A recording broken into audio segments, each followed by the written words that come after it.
अकबर बीरबल की कहानी। जब बीरबल बच्चा था। यह कहानी कृपया ध्यान से सुने। एक बार की बात है, बीरबल को दरबार में आने में देरी हो गई। राजा अकबर बेसब्री से बीरबल का इंतजार कर रहे थे। जैसे ही बीरबल दरबार में पहुंचे, अकबर ने उनसे देरी का कारण पूछा। बीरबल कहने लगे कि आज वह जब घर से निकल रहे थे तो उनके छोटे छोटे बच्चे उन्हें रोक दिए और कहीं न जाने की जिद करने लगे। किसी भी तरह बच्चों को समझा बुझा कर निकलने में ही देर हो गई। राजा को बीरबल की इन बातों पर बिल्कुल ही यकीन नहीं हुआ। उन्होंने सोचा कि बीरबल देर से आने का झूठ बहाना बना रहे हैं। उन्होंने बीरबल को कहा कि बच्चों को मनाना इतना भी कठिन काम नहीं है। अगर वे ना माने तो थोड़ा डांट डपट कर उन्हें शांत किया जा सकता है। वही बीरबल इस बात से परिचित थे कि बच्चों के मासूम सवालों और जिद को पूरा करना बेहद मुश्किल होता है। जब अकबर इस बात से संतुष्ट ना हुए तो बीरबल को एक उपाय सूझा। उन्होंने राजा के सामने एक शर्त रखी। उन्होंने कहा कि वह इस बात को सिद्ध कर सकते हैं कि छोटे बच्चों को समझाना बहुत मुश्किल होता है, लेकिन इसके लिए उन्होंने एक छोटे बच्चे के जैसा व्यवहार करना होगा। वे राजा को उन्हें समझाना होगा। राजा इस शर्त के लिए तैयार हो गए। अगले ही पल बीरबल एक बच्चे के जैसे चिल्लाने और रोने लगे। राजा ने उन्हें मनाने के लिए अपनी गोद में उठा लिए। बीरबल गोद में बैठकर राजा की लंबी मूंछों से खेलने लगे। कभी वे बच्चों की तरह मुंह बिगाड़ते तो कभी मूंछों को खींचने लगते। अभी तक राजा को कोई आपत्ति नहीं हो रही थी। जब बीरबल मूंछों से खेलकर थक गए तो गन्ना खाने की जिद करने लगे।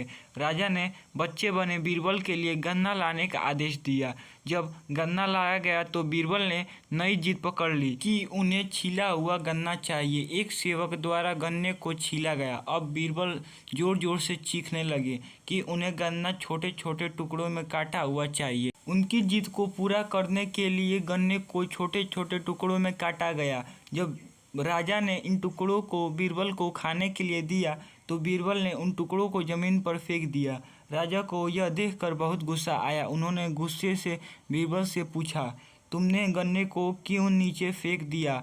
चुपचाप इसे खा लो। डांट सुनकर बीरबल अब और भी जोर से रोने एवं चीखने लगे। अकबर ने प्यार से पूछा, कहो बीरबल, तुम क्यों रो रहे हो? बीरबल ने जवाब दिया, मुझे अब छोटा नहीं एक बड़ा गन्ना चाहिए। अकबर ने उन्हें एक बड़ा गन्ना लाकर दिया, लेकिन बीरबल ने उस बड़े गन्ने को हाथ तक ना लगाया। अब राजा अकबर का गुस्सा बढ़ रहा था। उन्होंने बीरबल से कहा कि तुम्हारी जिद के अनुसार तुम्हें बड़ा गन्ना लाकर दिया गया है, तुम इसे ना खाकर क्यों रो रहे हो?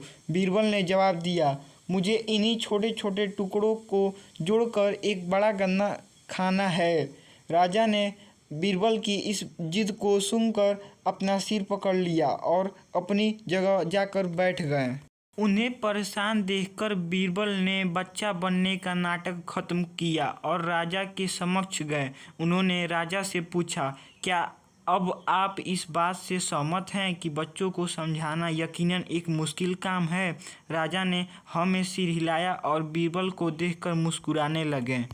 कहानी से सीख। इस कहानी से हमें यह जानने को मिलता है कि बच्चे बहुत मासूम होते हैं। अक्सर हम उनके नादान सवालों का जवाब नहीं दे पाते, लेकिन फिर भी उन्हें प्यार से समझाकर, अनेक उदाहरण देकर उनकी जिद को, जिज्ञासा को शांत किया जा सकता है।